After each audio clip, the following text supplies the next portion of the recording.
विश्व आदिवासी दिवस और अधिकार दिवस के लिए किस तरीके से संघर्ष करना पड़ा वह बात बताई। इससे हमें ये जानकारी होना चाहिए, हमें समझ पैदा हमारे में होना चाहिए कि हमारे समाज की जो समस्याएं हैं वो रीजनल नहीं है, स्टेट लेवल की नहीं है, नेशनल लेवल की नहीं है, वैश्विक समस्याएं हैं। अर्थात इंटरनेशनल स्तर पर भी आदिवासियों की समस्याएं हैं। इंटरनेशनल लेवल की समस्याएं होने की वजह से ही हम लोगों को यूएनओ में भी संघर्ष करना पड़ा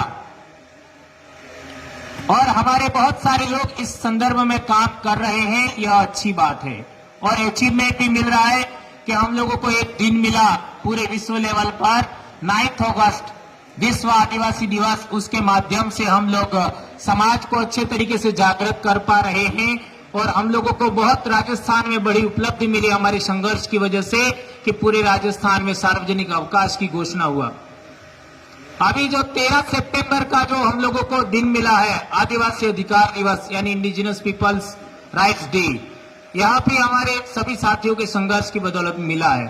तो हमारे राष्ट्र लेवल पर क्या दिक्कतें हैं इस पर सभी लोग बोल रहे हैं और बोलेंगे।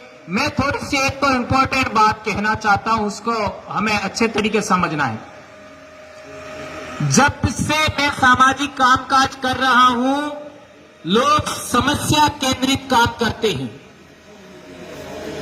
कि हमारे समाज में ये समस्या है, हमारे समाज में वो समस्या है। ये समस्या गिनाने का काम हम लोग करते हैं और समस्या गिनाने का काम नहीं करना चाहिए, ऐसा मैं नहीं कह रहा हूं। समस्या है तो समस्या का कारण भी होगा। ये बात बहुत सारे लोग इस विषय पर कम बोलते हैं। थोड़ा आवाज। समस्या है तो समस्या का कारण भी होगा। यदि समस्या का कारण हम आइडेंटिफाइड करने में कामयाब होते हैं तो समस्या का समाधान संभव है। यह बात हमें अच्छे तरीके समझनी है। यदि समस्या है तो समस्या प्राकृतिक नहीं है, वह समस्या मानवीय प्रयासों से निर्मित हुई है। तो वो कौन लोग हैं जिन्होंने हमारे समाज में समस्या निर्मित किया, यह आइडेंटिफाइड होना चाहिए। हमारे पश्चिमी भारत की बात करते हैं, भील आदिवासी सबसे बड़ा आदिवासी समुदाय माना जाता है। यदि आज की तारीख में भील आदिवासी केंद्रित हम लोग समस्या के बारे में बात करते हैं तो आज की तारीख में युवा इंटेलेक्चुअल पर्सन सभी लोग एक बात को लेकर के सबसे ज्यादा आशंकित हैं, वह है कि हमारा धर्म क्या है। इसको लेकर के बहुत सारे सवाल आते रहते हैं। ये पिछले दिनों जो आदिवासी एकता परिषद का कार्यक्रम हुआ झाबुआ में, उसमें भी मैंने बात रखा था कि हम लोग निर्णय लेने की क्षमता नहीं रखते। यह इतनी बड़ी बात, मेरा कहने का मकसद यह था कि हम लोगों को हर बड़ी समस्या के लिए निर्णय लेना होगा। और आज की शाम को हम लोग बहुत सारी अच्छा डिस्कशन हुआ, उसमें निर्णय लेने जैसी बातें हुई, यह मेरे को अच्छा लगा। तो एक समस्या क्या है कि हमारा धर्म क्या है। आज देश में जो सर्टिफाइड या आइडेंटिफाइड या फिर रजिस्टर्ड जितने भी धर्म हैं, वो सभी धर्म आदिवासियों को बिखेरने के लिए है, ऐसा मैं मानता हूं। जो रजिस्टर्ड धर्म है, कोई भी धर्म आदिवासियों का एक करने में आज की तारीख में सक्षम नहीं है। यह बात हमें गांठ बांध लेनी चाहिए। क्यों? सभी धर्म, चाहे ईसाईयत हो, चाहे आपका कोई भी धर्म हो, ईसाईयत का नाम लेकर के आदिवासियों को सबसे ज्यादा प्रताड़ित किया जाता है। लेकिन जो भारत में सबसे ज्यादा बड़ा धर्म है जिसको हिंदुइज्म कहते हैं, वह भी देखो तो दोनों में धर्मांतरण हमारा हो रहा है। यह कहने की हिम्मत बहुत कम लोगों में है कि चाहे हिंदुइज्म हो चाहे ईसाईयत हो, दोनों में धर्मांतरण आदिवासियों का हो रहा है। यह बात बहुत कम लोग आपका क्या कहते हैं, हिम्मत नहीं कर पाते हैं। तो सवाल पैदा होता है, आखिर हमारा धर्म क्या है। तो यदि फिलोसफी के आधार पर फिलोसॉफी है ईश्वरीय दर्शन की। ऐसा दर्शन, ऐसा फिलोसॉफी जो एक ईश्वर की कल्पना करता है, एक ईश्वर को मानता है। और दूसरी फिलोसॉफी है वो प्रकृति आधारित फिलोसॉफी, यानी प्रकृति निर्मित, यानी प्रकृति के आधार पर चलने वाले जो मानव समूह है उनका दर्शन, यानी नेचुरल फिलोसॉफी।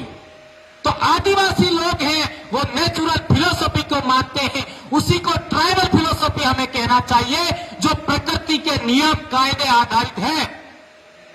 यदि इस दृष्टि से हम लोग सोचते हैं, पहली बात हमें ख्याल रखना होगा कि दुनिया पर विचार राज करता है, व्यक्ति राज नहीं कर सकता, विचार राज करता है।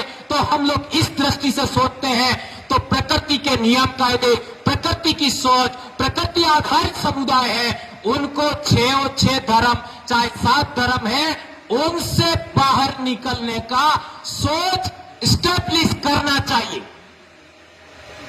इतनी बड़ी बात, यदि आप इन 6 धर्म को मानते हैं तो इनसे बाहर हमारा सोच होना चाहिए।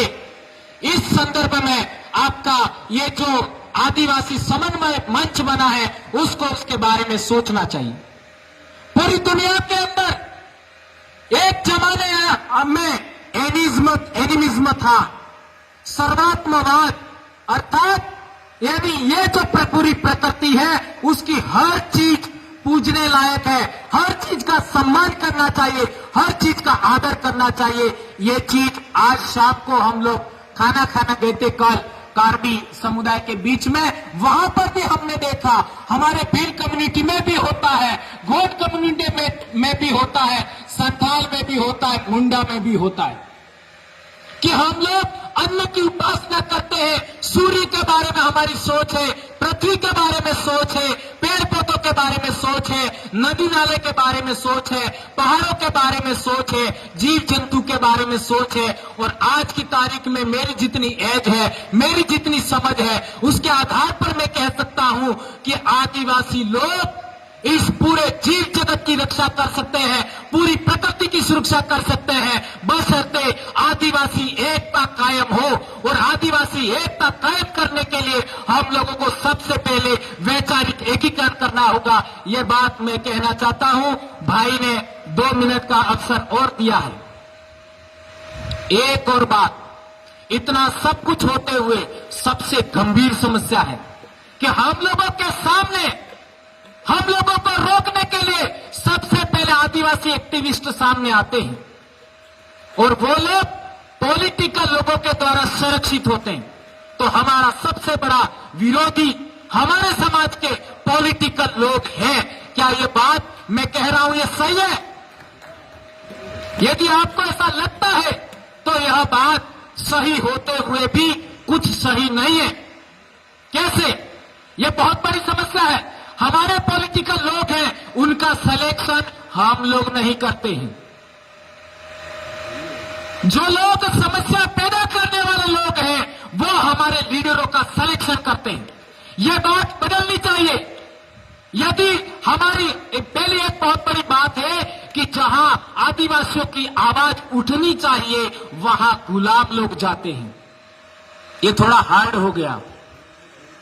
यानी विधानसभा, यानी लोकसभा, राज्यसभा, जहां हमारी आवाज उठनी चाहिए वहां लोग, दूसरे लोगों के द्वारा सिलेक्टेड लोग हैं, वो जाते हैं। तो क्या पूरे देश का आदिवासी समुदाय, पूरे देश का यह बड़ा संगठन निर्मित हो रहा है, संगठनों का संगठन निर्मित हो रहा है, आदिवासी मंच, उसको सोचना चाहिए कि आदिवासियों के द्वारा सिलेक्टेड लोग किस तरीके से विधानसभा में जाए, किस तरीके से लोकसभा में जाए, किस तरीके से राज्यसभा में जाए, उसके बारे में हमें सोच कायम करना चाहिए, प्लानिंग बनाना चाहिए, एक कार्य योजना बनानी चाहिए, ऐसा मैं कहना चाहता हूं। और उसके लिए हमने दक्षिणी राजस्थान में एक मॉडल बनाया है। वो मॉडल पूरे आदिवासी लोगों को समझने की जरूरत है। उसके लिए यदि आप सबकी रजामंदी बनती है तो ये जो नवंबर में झारखंड में जो कार्यक्रम आयोजित है उसमें हमारी जो सिलेक्शन प्रणाली, आदिवासी लीडर किस तरीके से आदिवासियों के द्वारा सिलेक्टेड होगा और किस तरीके से नियंत्रित होगा